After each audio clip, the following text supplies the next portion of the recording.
Welcome to Bookstr News. I'm your host Gracie, and this is where we talk about all things bookish.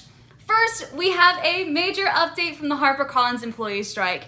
After a 3-month-long strike that involved over 200 employees, on February 16th, the HarperCollins Union agreed to ratify the new contract provided by HarperCollins. Under the new terms, annual starting pay will increase to $47,500 upon ratification and rise to $50,000 by the beginning of 2025. In addition, full-time employees in the union will receive lump sum payments of $1,500.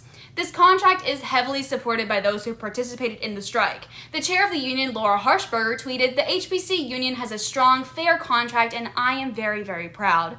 Union workers were finally able to go back to work this past Tuesday, February 21st. Next, a troubling bill has been introduced to the House of Representatives by Corey Mills of Florida.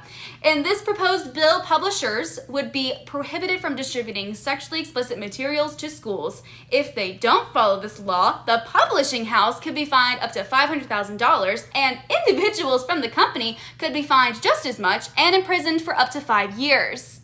Representative Corey Mills' intention with this bill is to stop the sexualization of children, which does sound good on the surface level, I'll give him that. However, censoring what students have access to is not in their best interest. It shouldn't be up to the government to decide what a student can and cannot read. It should be a parent's choice to raise their child how they see fit, and if that includes not allowing them books with sexually explicit plot points, that's fine. However, if parents are fine with their child or teen reading these books, those students should have access to those books. Additionally, it's difficult to exactly tell what sexually explicit means for schools. Not to doubt Representative Mills, but there have been some heavy book bannings in Florida relating LGBTQ and POC storylines. How are we going to ensure that these progressive themes aren't banned nationwide with this new bill? Luckily, the chances of this bill making it through both sides of Congress and getting signed into law seems highly unlikely. Then, in more controversial book news, Roald Dahl's books have been rewritten to avoid offensive language to keep them inclusive and modern for younger audiences. Oompa Loompas from Charlie and the Chocolate Factory used to be described as small men, but are now small people to keep them gender neutral. In Matilda, the phrase most formidable female was changed to most formidable woman, and other potentially offensive words towards mental health like crazy and mad were also edited out. So far, the change only applies to Britain, but overall reactions do not approve. Roald Dahl was not the best person. No matter how you feel about his stories, that's just a fact. He was anti-Semitic, racist, ableist, fatphobic, misogynistic, you name it, and he used these tropes in his books constantly. By cleaning up his novels and censoring what he was actually trying to say, publishers are portraying Dahl as a much better person than he was, which is not good. If there's some reason that kids need to read Dahl's books, don't let them forget he was a bad person. Educate them what was wrong with the original texts. Simple as that. Next, do you remember this video a Florida teacher posted about the recent book bans? Well, the man who filmed the video is named Brian Covey, and he was fired from his role as a substitute teacher in Duval County for spreading a false narrative. This comes nearly 3 weeks after the original video was posted. In response to Covey's viral Twitter video, Duval County Public Schools responded, "The viral video you're sharing shows less than half the stories. Yes, those shelves were empty, but they were in a room full of books." They posted this video showing a full room.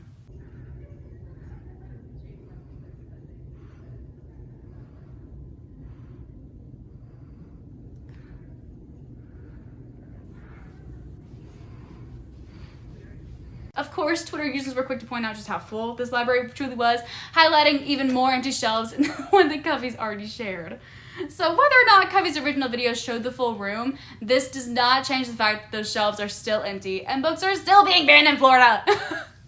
Finally, we have some interesting news out of Wyoming.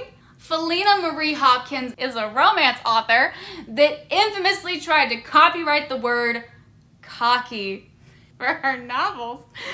On January 27th, Hopkins parked on a highway, so police officers approached her. Instead of explaining what she was doing, Hopkins sped off, resulting in a 24-mile-long high-speed chase. And because of this, Hopkins was arrested and then released from jail on January 30th, 3 days later. Directly following this, Hopkins went missing.